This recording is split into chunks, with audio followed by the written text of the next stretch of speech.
All right. Welcome in, everybody. Oh, you, the crowd.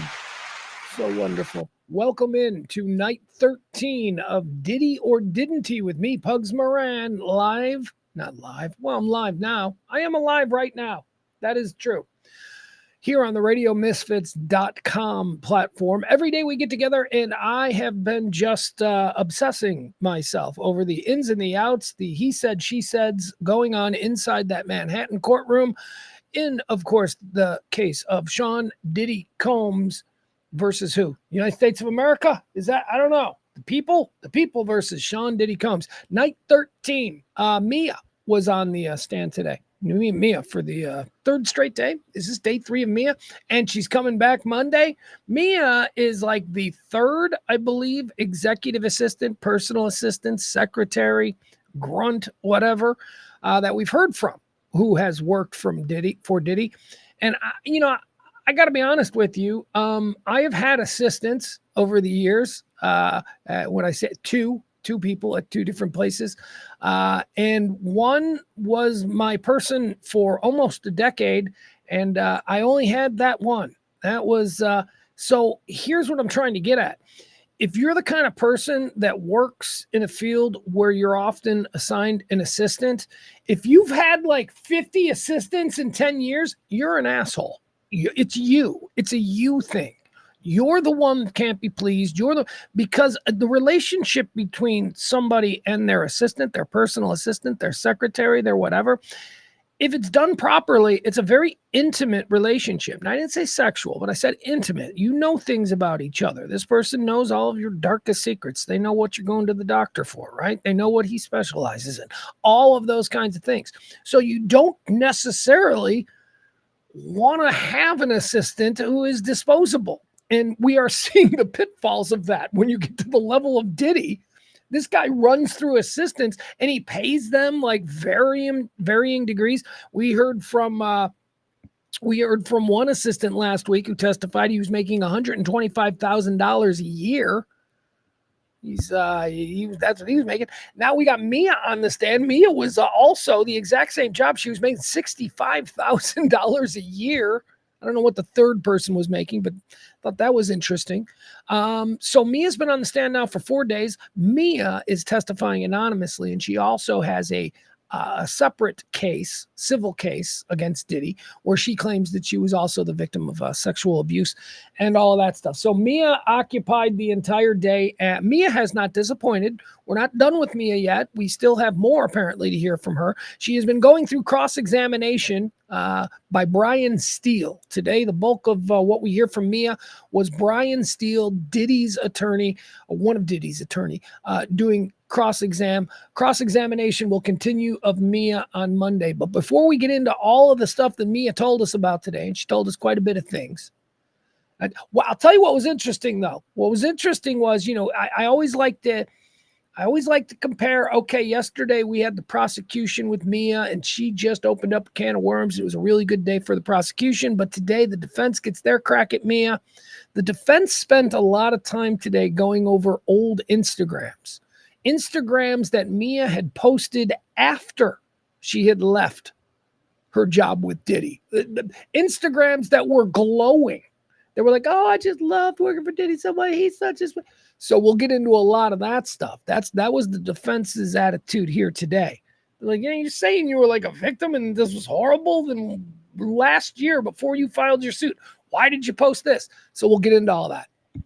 But there was something, and that, I got to be honest, I do this show every single day. I also do my own talk stream every day around about 2:00. It's called The Rant with me.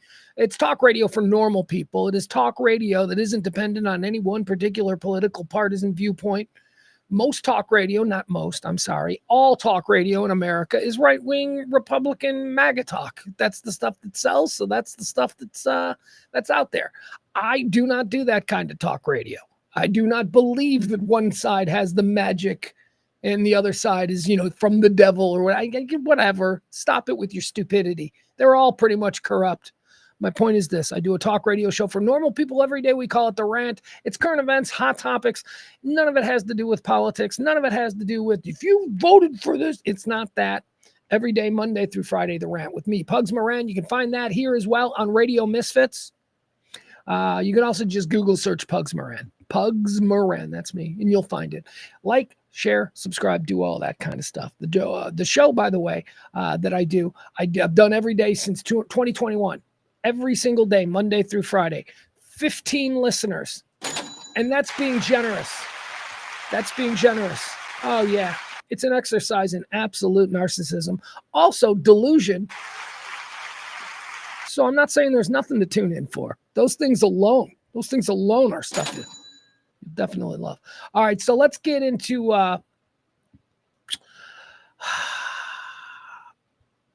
again, this ain't politics, okay? But it is funny, and we are covering the Diddy trial, and I've invested a whole lot of time into learning all these players and just really hanging on every word that's uttered in this courtroom. I am really putting the work in. And then today, and as I said, I kind of knew this was out there looming. This could totally happen. This probably will happen. The president of the United States started talking about how he's probably just pardoned Diddy. They're just going to write a pardon no matter how this thing played. Well, he didn't say that, but let's listen to it because it is pretty funny. Oh, my God.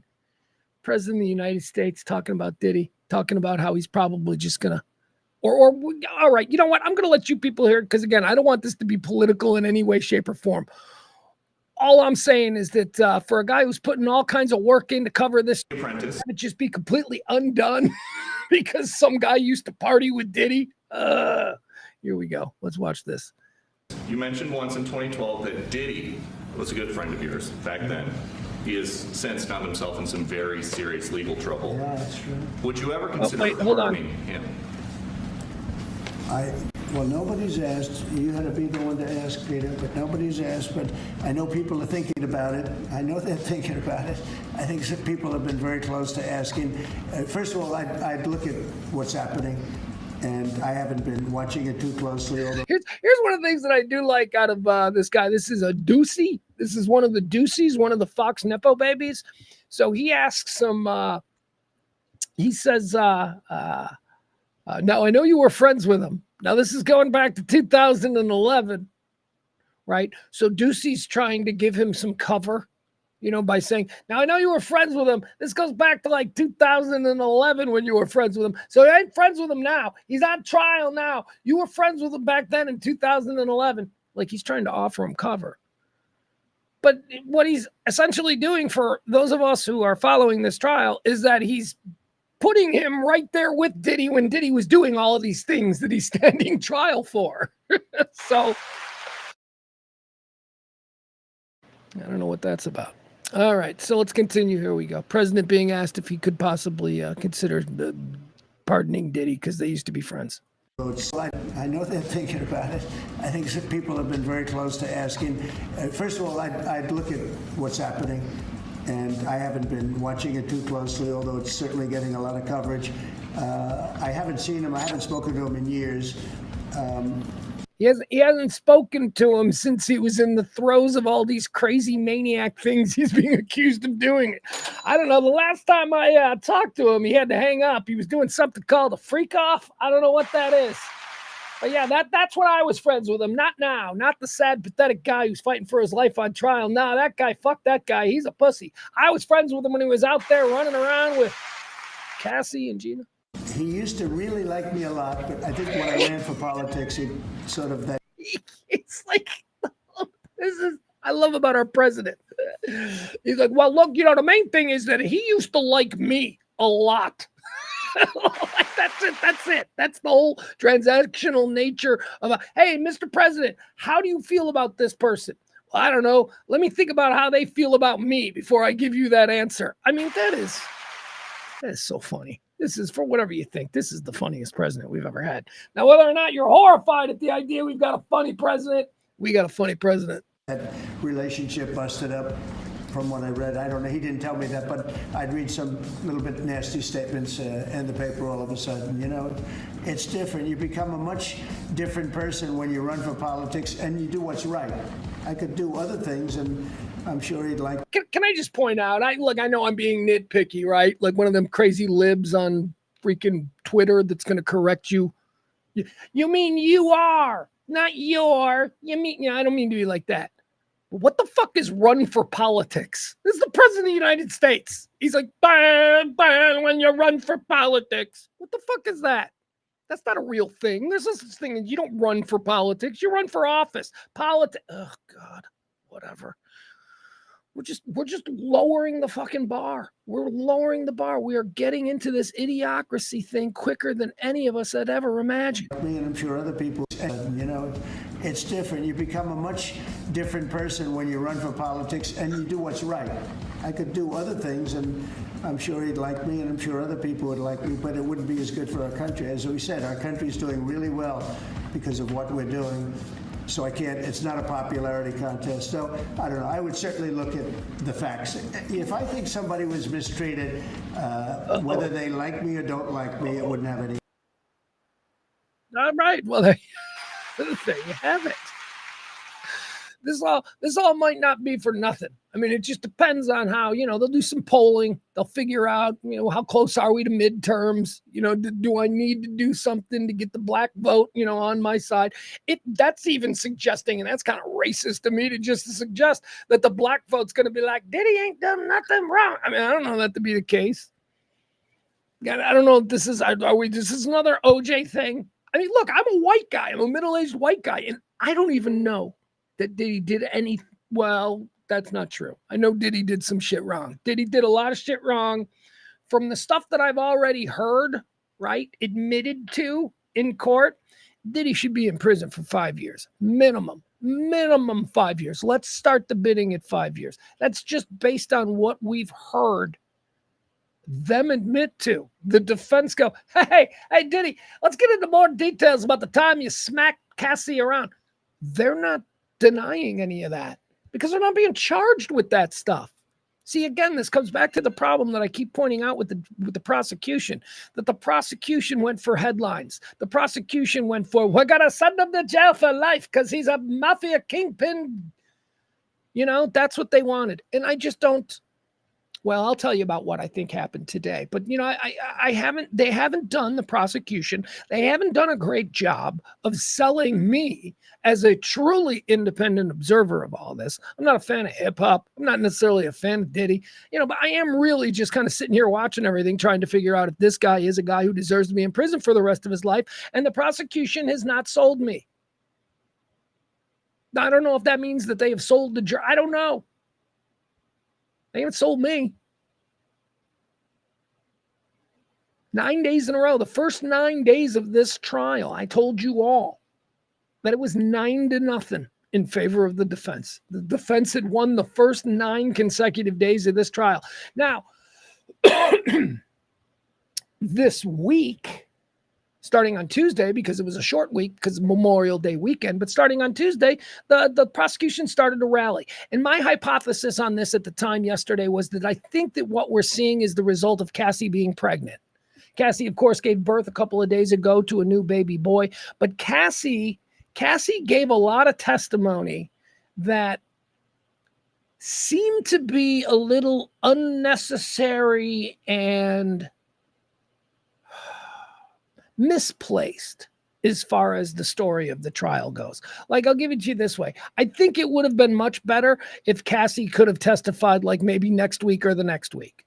Like after we heard all of this other stuff setting the scene to then hear from Cassie. But the prosecution couldn't do that because Cassie was so pregnant and about to give birth, and they couldn't risk her going into labor and then not having her available and, the trial being a mistrial. They couldn't risk that. So the prosecution had to do things out of order, and they had to put Cassie on the stand in the first week. And they did. And I think that led to 9 consecutive days of the defense going, this makes no sense, Your Honor. Where's the context? So this week, we're starting to see some of the witnesses that are adding context to that disjointed.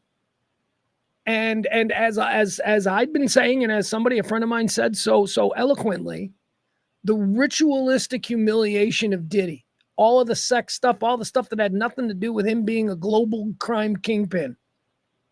All that stuff seemed out of place. But now we see it's because of the Cassie situation. So it had to be out of place. So let's hope now for the prosecution, if we're thinking in favor of the prosecution, let's hope that the jury can also at some point juggle all this together and put the pieces together, and they'll have a cohesive story. But right now, it hasn't been told by the prosecution in a linear fashion. And that's why I think the defense has had such good days. Now, for the first 3 days of this week, I gave 3 consecutive victories to the prosecution.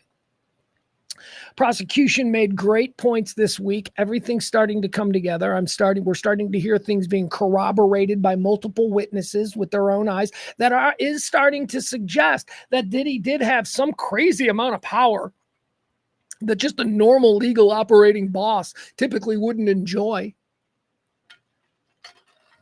So that's starting to make a little bit of sense. So I was wondering, this morning when I woke up, I thought, gee, I wonder if the prosecution is going to run the table this week. I wonder if it's going to be nine in a row for the prosecution, or for the defense, and now 4 in a row for the prosecution. And I'm here to tell you, after today's testimony by me and the cross-examination by Brian Steele, that it was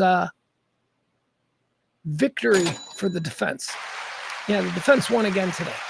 So now it's 10-3. 10-3 as far as I'm keeping track of days seemingly won and lost in court. It stands 10-3 for the defense because Mia got cross-examined by Brian Steele today, and Brian Steele made a lot of really good points. However, Mia is turning out to be a really good witness. Mia can bob and weave with the best of them.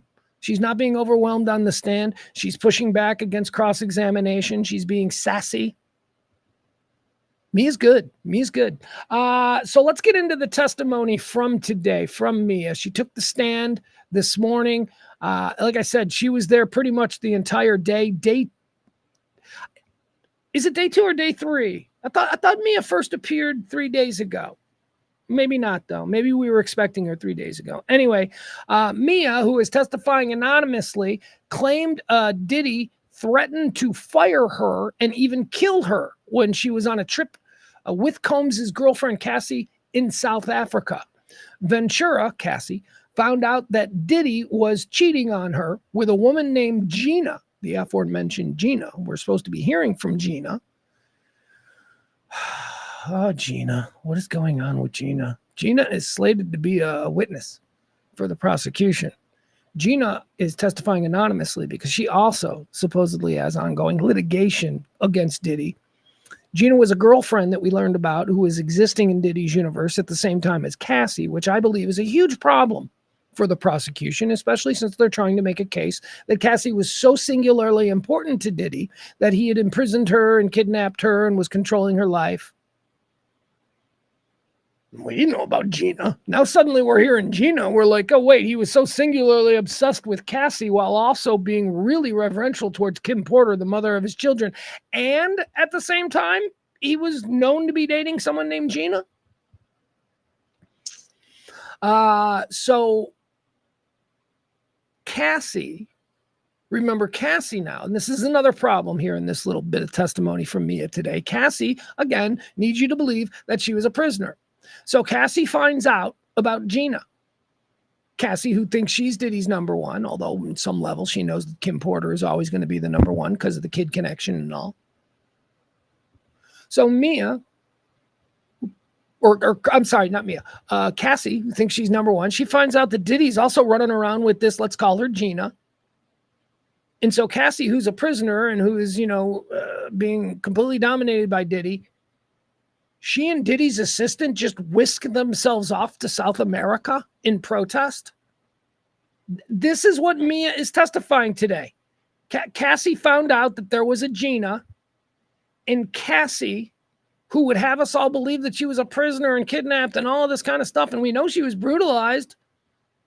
The question is, could she have left at any time? She wants us to believe that she couldn't, but here we're seeing an instance where Cassie had, at least in this universe, in this moment, the agency to push back against Diddy when she thought he was cheating on her.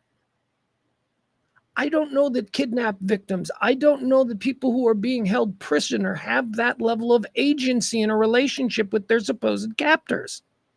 I just don't. Do you? Does that sound like somebody who's I am so pissed at him. Come on, his personal assistant, who I'm sure that pissed him off. He's like, where's my personal assistant? Oh, she's off in South Africa, pout partying with your girlfriend who's mad about your other girlfriend. That's what's being testified to here. Okay, so now let me read it to you again. Mia claimed that Diddy threatened to fire her and even kill her when she went off on a trip with Combs' girlfriend Cassie to South Africa after Cassie found out that Combs cheated on her with a woman named Gina. Diddy, remember, the whole reason she's testifying to this is because Diddy was so mean. Diddy was calling me and he threatened to fire me. Well, you're his assistant and you just seem to have left your job with his girlfriend. Who the fuck have you worked for that you don't think your boss would be pissed? What world are you people living in where it's perfectly okay for you to abandon your job as the assistant to this guy to run off with his girlfriend who's upset? That's what Mia is testifying here too. This is so weird. I don't know. On other calls during this time, Combs demanded that Mia get on a private jet and come to see him or he'd fire or kill her. All right, so that's the fire is one thing. I can justify that with, well, you left your job. I'm sure he somehow, some way through some credit card somewhere is who paid for your trip down to South Africa because you only make 65 grand a year. You've testified to that. 65 grand a year is not whisk off to South Africa on a whim kind of salary. But the kill thing, all right, there's where you cross the line. Okay, so now we got somebody testifying that Diddy threatened murder if she didn't come back. Now, of course, the argument is going to be, well, how do we receive that? Is it Diddy? I mean, I've told my 16-year-old kid, I will fucking kill you. I've said that to my 16-year-old kid. I didn't mean it. So now we got to figure out, whether or not he meant it or not, because certainly just testifying to it and saying that he called and said, you're either fired or killed, that sounds pretty scary. But again, we're going to put a guy in prison for the rest of his life because he said, I will fucking kill you in anger. I don't know. I've said that too. I've said, I will fucking kill you. And, probably not a great thing to say. But I think that we are all willing to admit that, it's the kind of thing that we say when we're fucking mad.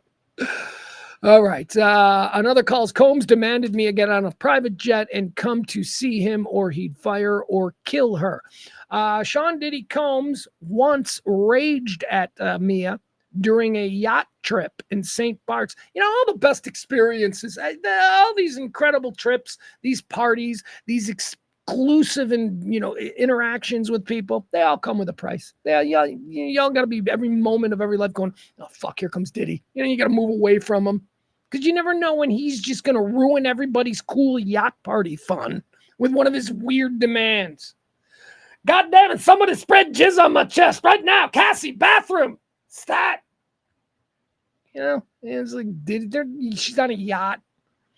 I'll never forget how awful it was. I was on a yacht in Saint-Tropez sipping champagne when Diddy ruined everybody's mood. Sean Diddy Combs once raged at his assistant during a yacht trip in Saint Barts because she was taking too long to count over $100,000 in cash. Here's a quote now from Diddy. You better learn how to walk on water like Jesus, bitch. Get the fuck out of here. On some levels, he sounds like a fun boss. Like if you can blow that shit off, like if you're at a point with this guy, like if he is the kind of dude, and I don't know that he is, he might be serious about this shit. See, because that sounds like the kind of fucking thing that I would say, like I would be like, you better fucking learn to walk on water, bitch. And then they'd laugh at me, and then I'd go to another room and it would never be spoken about and everybody would understand that I was just kidding. I was just being explosive, theatrical. So I don't know. Is that who Diddy is? Is Diddy just like, because that's a funny thing to say. That's funny. Unless it's not funny. Unless the whole vibe that he brings isn't that, oh, that's just Diddy being Diddy. Like if you work for somebody who seems to be this level of a tyrant, but you are comfortable being in a position of going, just let them cool down. That's one thing. That's one thing. But if it's not, if it's the way it's being portrayed by the prosecution that he's just a madman, that's scary. We're still trying to figure that out. I'm trying to figure out what Diddy is. If Diddy is just a garden variety asshole who is just a narcissist and is demanding and thinks he's the king of his universe. But, when push comes to shove, you can have a beer with him and he's kind of nice and remembers your kid's birthday. Like, is he that guy? Or is he this monster, this Napoleon-like monster? I don't know. D-Rock. We get to learn a little bit about D-Rock. D-Rock I tried to talk about yesterday. D-Rock is Diddy's loyal bodyguard. D-Rock apparently tried to bribe Mia. It says here, Mia testified that she was contacted out of the blue by security guard D-Rock on November 30th, 2023. So this is recently. So this is after Mia had left Diddy's employ. Oh, and again, yesterday, remember I asked yesterday, I was like, I'd like to find out why these people left. Right? Like, why did this? So they're up here testifying. They're saying all this stuff. So did they quit or were they fired? Like we heard from one personal assistant who had all this shit to say. And it turned out they were fired for like being a drug addict. They were like on drugs. And so they got fired or something like that. I might not have the details right, but it was like a reasonable reason. I'm like, okay, you got fired because you're an asshole. Yes, you were fired by an asshole, but you're also an asshole. And then there was the other guy, the guy who was making $125,000 a year. He didn't quit. He wasn't fired. He actually quit. That's the guy who they made strap up with a gun and ride down to Mel's Diner in LA to try and confront Suge Knight and his crew. Yeah, that's the personal assistant who was like, yeah, as soon as they gave me a gun and said, you're going to go kill Suge Knight, I was like, I'm going to look for a new job. That dude is the only person who has any credibility so far. Because there was a situation to the Rose, and he went, man, Diddy parties are fun, but this sucks. And he weighed that, and his calculus was, I need to get out of here and get another job. None of these other people did. So I was asking yesterday, Mia, she's got a lot to say. Was she fired? Like, was there a reason? Was she fired? Did she quit? Did she finally have enough and get out? Because I think that's really important to understanding not only a person's state of mind then, but their state of mind now. Do they have an axe to grind? Do they feel they were unduly discharged from a job that they'd still be in if they were allowed to? You know what I mean? Anyway, so Mia, we'll find out about Mia and how she exited, although not to my satisfaction, but we will touch on it. D-Rock, after Mia had left working for Diddy, okay? We still don't know why she left. But D-Rock calls Mia, contacted her out of the blue on November 30th, 2023. This is the same month that Cassie claimed that she was physically, emotionally, and sexually abused by Combs. So right around the time that Cassie came out public and filed these charges and started this whole Diddy ball rolling, right around this time, D-Rock, out of the blue, calls Diddy's former assistant and known friend of Cassie, Mia, who we're hearing from on the stand now. D-Rock calls her out of the blue and does this. Okay, so here's the call. So Mia was contacted by Bad Boys security guard D-Rock on November 30th, 2023, the same month that Cassie Ventura claimed she was physically, emotionally, and sexually abused by Combs. D-Rock texted Mia. Here's the text. Puff really wants to talk to you. Maybe you could say something. He wants to call you. All right, so that's what she said. So the text message from D-Rock to Mia, Puffy really wants to talk to you. Maybe you could say something. He's going to call you. All right, so out of the blue, she hasn't worked for Diddy in a while. She gets this text from D-Rock, guy she used to work for, and he's saying that all of a sudden Puffy really wants to talk to you. And then he says this is weird. Maybe you could say something. So is that in reference to the Cassie story breaking and D-Rock is trying to size up Mia back in 2023 to see if she'd be willing to come out and say something on Diddy's behalf to maybe suffocate this fire or whatever is happening here with the Cassie charges? D-Rock texted Mia that he really wants to talk to you. Maybe you could say something. He's going to call you. So then he did. So then Diddy started calling Mia. Mia did not pick up. She says, I threw my phone as far as it can go and I ran outside. Later noting that she had complex, severe PTSD from her time working with Combs, Mia avoided speaking with Combs and later turned down D-Rock's apparent veiled bribe of money. After she wouldn't answer Diddy's calls, D-Rock texted her, I can send my sister a gift. So whatever that means, they pick up, maybe, okay, so we need to send you some money. I can send my sister a gift, D-Rock sent to Mia. Again, this shows that, Diddy was doing damage control. This is what damage control looks like. This is not any indication of some Godfather-like behavior. When there's a scandal brewing, whether you're a CEO of a company or a brand or whatever, when there's a scandal brewing, you get your ducks in a row and you find out who's going to tell what story. Now, D-Rock offering money for her to pick up the phone and talk to Diddy, again, that's not illegal. That's not illegal. There are a lot of people, there are a lot of big-time people who you have to pay for their time. If you want to get in a meeting with them, you might have to pay something. That's not all that out of the... So, does it look bad to you and me? Mr. and Mrs. Joe Average, union worker, blue-collar guy? It seems weird, but I'm telling you, man, these people exist in a completely different world where these kinds of things happen, so it doesn't sound quite as... it sounds nefarious, but it's really not. A little bit of money. He wants to talk to you. He needs to bend your ear. Again, she didn't pick up. She threw her phone across the room.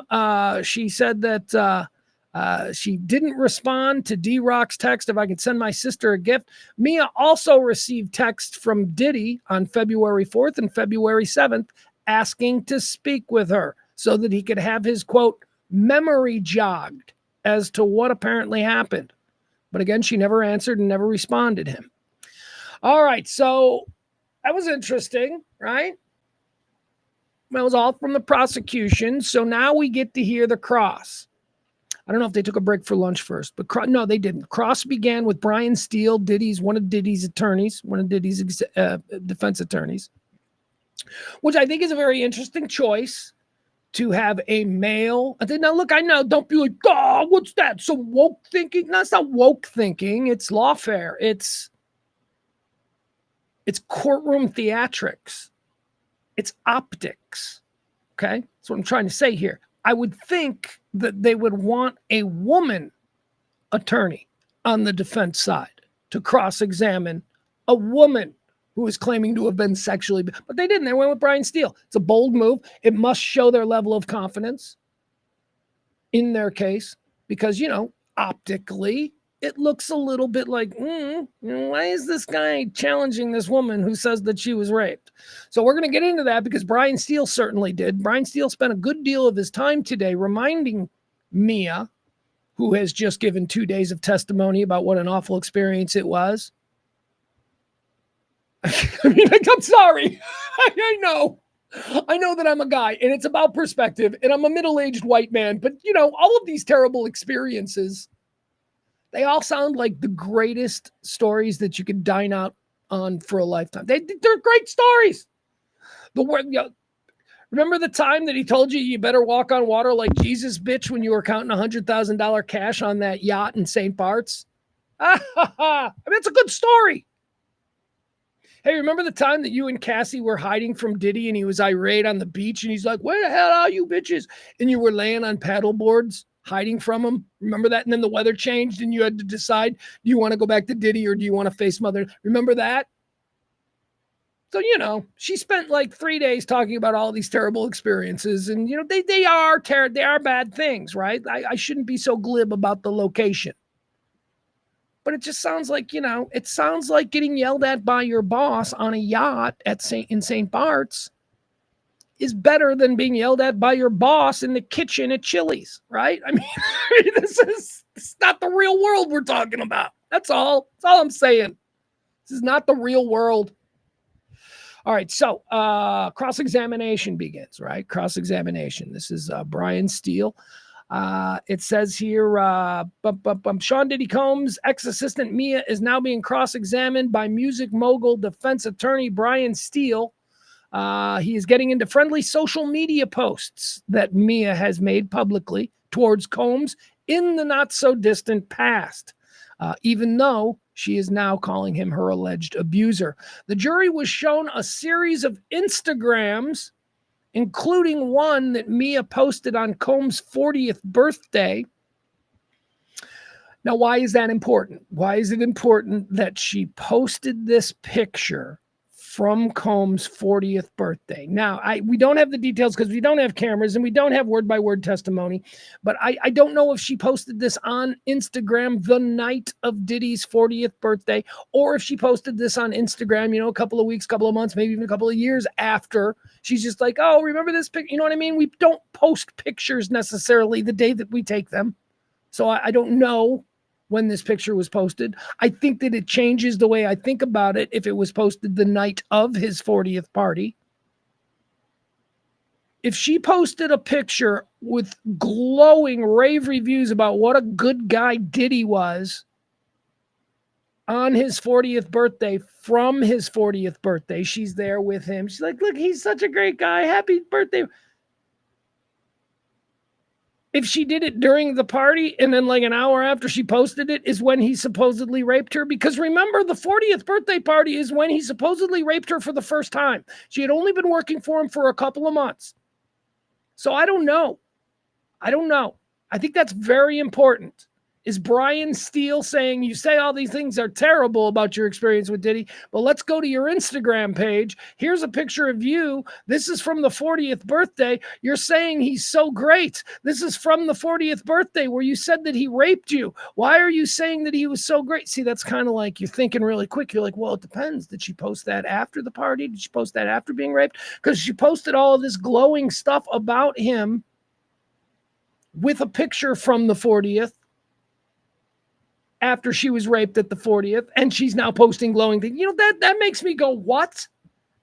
You're now saying that he raped you at the party and the party was awful and you have PTSD, but then a couple of months after the party, you're posting, what a great party it was. I see that is important.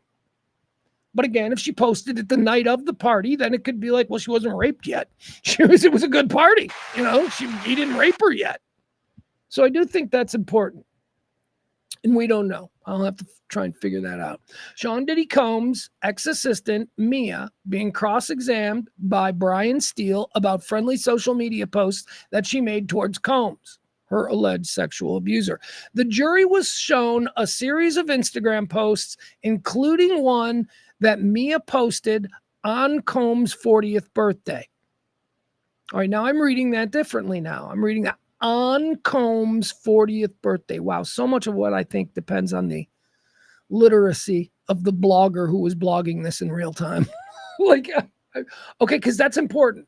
If she posted it to Instagram on his 40th birthday, then it is possible that she had not yet been raped for the first time by him, which means that Brian Steele, the defense attorney for Diddy, is just simply trying to confuse the jury.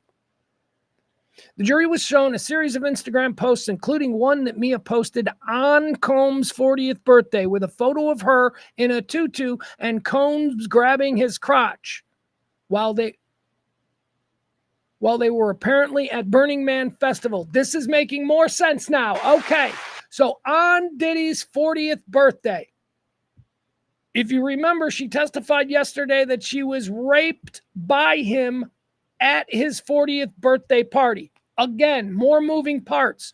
Was Diddy's 40th birthday party on his actual birthday? Or was his 40th birthday, did that fall on a fucking Tuesday? And they were like, let's just have the party on Saturday. Because again, this speaks to the state of mind of Mia. Mia claims that she was raped at Diddy's 40th birthday party. We do not know if that party occurred on Diddy's 40th birthday. So now we are finding out that on Diddy's 40th birthday, again, we don't know if the party occurred that night, but we are now seeing from defense attorney Brian Steele that on Diddy's 40th birthday, this assistant who had only been working for him for a couple of months was posting positive things about him. posted a picture on Diddy's 40th birthday, not from his 40th birthday party and not a picture taken at his 40th birthday party, but on his 40th birthday, at some point, she posted to Instagram a picture of her and Diddy at Burning Man. So now this is a picture that was taken and they seem happy, and she posted a happy birthday note to him. Again, that was on his birthday. That may have been before she was then, as she claims, raped by Diddy at his 40th birthday party. All right, let's get through. All right, that's fucking A, man. Is anybody else head hurt? Holy shit, we walked through that. Maybe you guys got it way earlier than me, and that last 5 minutes was just torture for you. I apologize. I just think it's important that we stay on these points, because this entire case to me is coming down to, how do I judge these people? How do I judge these people as human beings? Do they have ulterior motives? What are they trying to get out of this? All right. Jury shown a series of photos Mia posted on his 40th birthday party, pictures of them when they were at Burning Man. And she posted, "Thank you for constantly inspiring me. You are some of my greatest friends. I love you," she posted. All right. So now that sounds like she's not directly posting about Diddy. It sounds like she's saying, it sounds like maybe there's a picture of a group of people and she's saying, "I love my people. I love my girls," whatever. Okay. So thank you for constantly inspiring me. You are one of my greatest friends. I love you. The November 4th, 2009 post says, Mia testified Thursday that Combs had sexually assaulted her at his 40th birthday party. All right. Well, again, I don't know if the birthday party was on the day. I don't know. Rich people, I guess it doesn't matter if your 40th is on a Tuesday, right? If you're Diddy and that whole crew, you're partying till 4 a.m. It doesn't matter if it's Tuesday or Saturday. Maybe. I don't know. Again, what do I know? Just a middle-class dude. It says here, prosecution objects to new evidence. Oh, okay. So this is something that occurred when Brian Steele started getting into the Instagram stuff. Prosecution jumped up. They said, "I object, Your Honor." You know, just like you see in the TV shows. So here's a little role play. I'll give it to you back and forth. Assistant U.S. Attorney Smizer objects. She says, "Your Honor, they just gave us a video that they say they intend to use. This is in violation of a court order." So the prosecution is objecting to these Instagram things now being discussed, because they said they haven't had a chance to really look at the Instagram stuff. They didn't go through, the defense did not go through the proper channels, the agreed upon procedure for these kinds of things. So the Assistant United States Attorney, Prosecutor Smizer, is objecting. "Your Honor, they just gave us a video that they say they intend to use. This is in violation of a court's order." Judge responds, "Mr. Steele, would you like to respond?" So now we're going to hear from Brian Steele, the defense attorney. He responds to Assistant U.S. Attorney Smizer by saying, "It's a very short video, Your Honor. A happy birthday to Mr. Combs in 2014. It shows her demeanor." Judge Subramanian says, "It's cumulative. Why wasn't it turned over earlier?" To which Brian Steele, Combs' attorney, says, "I only got it last night, Your Honor. It's video and audio. The court should know that I gave over impeachment days ago. I don't do that. I know this court doesn't know me." So he's getting defensive. He's like, "Look, I know I'm new around here, but I am not a cheating lawyer. I am not. This is completely on the up and up," Brian Steele says. To which the judge responds, "How long is it?" Steele says 8 seconds. Judge says, "I'll allow it." There you go. There you go. So we're going to get the Instagram stuff. Cross resumes with Brian Steele. He goes on to say, after he shows the birthday picture and the "you guys are my best friends and I love you and you inspire me." All right, they show that. And then Brian Steele says to Mia, "That's the man who terrorized you. That's what you're saying in this Instagram thing. You say this man terrorizes you. And look at what you have to say on Instagram. That's the man who terrorized you," Steele pressed. To which Mia responded, which I think is a terrific response. And I really hope that the jury kind of understands this. So Mia puts up, while she's in the employ of Diddy as his assistant, she's probably expected to be active on social media. So she puts up, while she's in the employ of Diddy on his birthday, happy birthday, I love you guys are all my friends. She puts that up publicly while in the employ of Diddy. And now all these years later, Brian Steele is going, now you're saying that he terrorized you. One thing that I know, I'm Brian Steele. One thing that I know is that people do not lie on social media, that people do not bullshit on Instagram. Everything you read on Instagram about people standing in front of their private jets and sitting in the back of limousines, that's all completely real. So that's kind of what Brian Steele is trying to get us to believe, which is why I hope the jury is completely like, oh, fuck. Just because she said it on Instagram doesn't mean that. And this was Mia's response, which I thought was great. Mia says, Instagram is a place to show how great your life is, even when it's not. Mia responded, ooh, because she's right. That is absolutely true. And if you aren't familiar with it, you might actually see this as gotcha evidence. You might see Brian Steele go, but just said he terrorized you, but then you went on Instagram, which I believe you must take an oath before you post.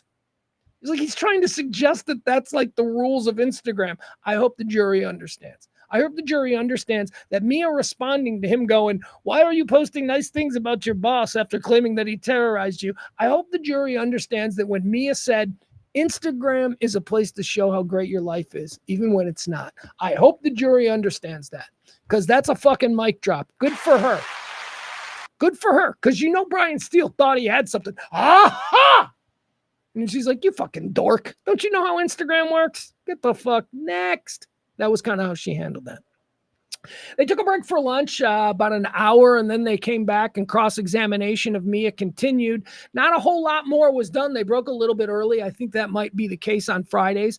I don't know if Judge Aram Subramanian has a lake house or maybe a place in the Hamptons, but it seems like Fridays are going to be days when we're going to have not quite as much accomplished as we are in other days. This has been the case so far.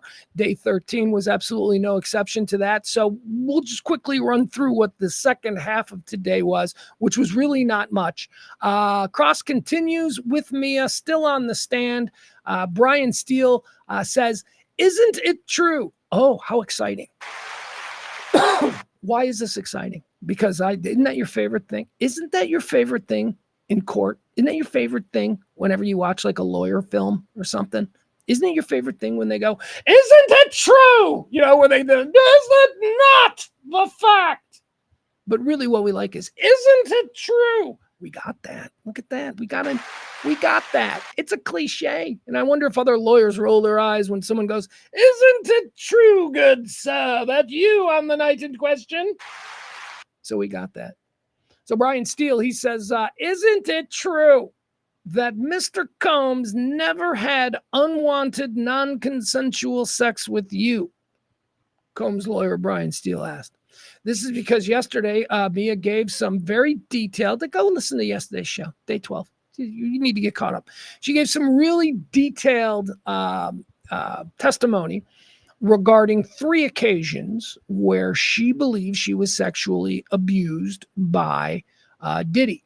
The first one is what occurred supposedly at her 40th birthday that we talked about. Not a whole lot of details there.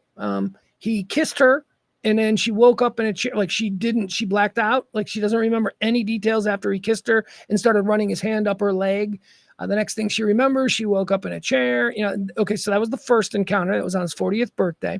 Second one was straight up rape. Second one was when she was living in his house. She woke up in the middle of the night. He was on top of her in her bedroom in his house. He was raping her. Rape, rapity, rape. They could totally get him on that. That sounds like something that should have, regular people in jail for 15, 20 years, but they ain't charging them with that. No. Rape, rapity, rape. That's not on the agenda here. They're admitting to it though, or maybe not that, but you know what I mean? They're like not running from that shit. Those details they're not worried about because again, not being charged with the rape of Mia. You should be. So so that was the second one. That was straight up rape. And the third one was when he was packing for a trip and she was helping him pack and they were sitting in his closet and he stood up, pulled his dick out and said, "Suck me, bitch." And she did. She did. And she continued to work for him for like, a while after that. So, okay. So of the three that we heard about yesterday, one of them is absolute rape. That's troubling, right? That's the one where she wakes up and he's on top of her. First one, I don't know. You're not even saying it's rape. You're saying he kissed you, he touched your leg, and you woke up in a chair. You're not even, so we're not going to go with you there. On the third one, that's a blowjob thing. That's a bitch, give me a blowjob. That's a boss demanding his secretary give him a blowjob. Is that criminal? I don't know. I don't know. Like, can I ask for a blowjob? Well, you see, it's about the power dynamic. You're the boss. Well, okay, then I'm a really bad boss. You could sue me, I guess. That's a civil court thing. If I worked for a company of any note, I'd probably have a human resources person that would fire me. I don't know. She continued to work. He demanded a blowjob. He got a blowjob, and she went back to work for him. Okay. All right. So anyway, those were all the things that she testified to with the prosecution. So today we got Brian Steele, and he says to her, he goes, "Isn't it true that you never had unwanted, non-consensual sex with Mr. Combs?" And then Mia responded, "What I said in this courtroom is the truth. I have not lied to anyone at all." To which Brian Steele responded, "Isn't it true?" He did. He gave us another "isn't it true?" How exciting. "Isn't it true that although unforgivable for any person to put their hands on a woman, especially a man," he probably looked over at the jury, "especially a man, isn't it true that it did not happen as many times as you've said to this jury? Isn't it true that you are lying, Mia?" is essentially what he did, which is a big bravado move. To which Ia calmly responded, "Everything I've said in this courtroom is true." Steele then asked Mia why she made Combs a scrapbook if she was a victim. And she responded, "It's a lot more complicated than that." Now, I don't know what that's about. I need to find out more about the scrapbook. What do you mean you made Diddy a scrapbook? Like, when you were his personal assistant, did you make him a scrapbook? Or like, was this after? We need to learn more about the scrapbook. After you left Diddy, were you making a scrapbook? Because there's a way to explain that. That is, maybe a little bit embarrassing, but it's not criminal. You could be like, "Yeah, I worked for Diddy for 9 years," which she did. You say, "I worked for Diddy for 9 years, and I'm noted now for being someone who spoke out about the conditions and how terrible he was and how he treated me personally." And okay, so I'm known for that, but it is also something that I did, and he is a historic figure. I was there, and there's nothing wrong with me compiling. You call it a scrapbook, I call it an encyclopedia of my life, the things that I've done. I get that. That's what she can say. That's how she can explain it away. And I think most people would go, "Yeah, I get that." I mean, just because Diddy raped you at his 40th birthday doesn't mean they shouldn't have a picture of you hanging out with Usher at that same party, right? I mean, that's the way she can explain it. And I'm not saying that that's, heartfelt, sincere, or true, or whatever. I'm just being a spin doctor. But she said it's a lot more complicated than that. "Everything that I've said in this courtroom is true," she responded. Remember, all Brian Steele said was, "Isn't it true that you're lying?" And she said, "Everything that I've said in this courtroom is true." And then Steele said, "Why'd you make a scrapbook?" And she said, "You know what? It's more complicated than that." Good for her, because that is true. I do believe that it is far more complicated than the way sometimes it's presented in court by attorneys who are trying to make things. Look, if you're saying, "Isn't it true?" he's got nothing, right? That's like a device. "Isn't it true that on the night and whatever?"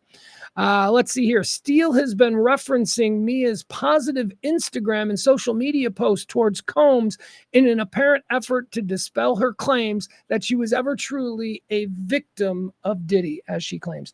All right, and that was it. And they broke, man. That's it. Mia's going to come back on Monday. She'll be on the stand again. They'll continue cross. Don't know if it's going to be Brian Steele. So I guess earlier when I said, it's now what, 10 to 4 in favor of the defense, right? I don't know if that's true. I don't know what today was. I don't know. It was the cross's opportunity to sort of try and counter some of the big stuff that Mia has told this courtroom over the past couple of days. But I don't know. Can we say that today was a push? Can we say that? Can we say that the record is still 9-3? It's now 9-3-1. There you go. 9-3-1. Today was a draw. Today was a draw between the defense and the prosecution, which I suppose if we're spinning this, I suppose that a draw today would in fact be a loss for the defense, because a draw, the defense needs to take advantage of knocking down all of the points scored. So they didn't necessarily knock it down. They may have subjugated it in some way. They may have offered some new ways for us to look at it. But again, I think Brian Steele, I think that, is it not true? And I think that, a lot of the way that he came at her, but you said this on Instagram, so people don't lie on social media. That whole kind of track that he took, I don't know how effective it was. It was funny, isn't it true? I don't know how effective it was, though. So, and again, we're talking about an optic of a man. Mia claims she was raped. Whether you believe that or not, that's the kind of thing that when a person says, you have to at least give them a modicum of rope. Empathy, kind of, you don't make fun of, you were raped, you fucking, nobody wants to rape you. Like, you don't do that, right? You give them kid gloves, if you will, when somebody makes that sort of claim that they've been victimized in that way. He didn't do that. He did not do it. And that combined with the optics of maybe it's why maybe that was by design. They put a man up there. They needed to beat her up. Why not lean into it? Have the man beat her up. But again, I don't know how that works. How is that a good thing? How is that a positive? I don't know. Anyway, let's call today a draw. Today's a draw. It is now 9-3-1. 9-3.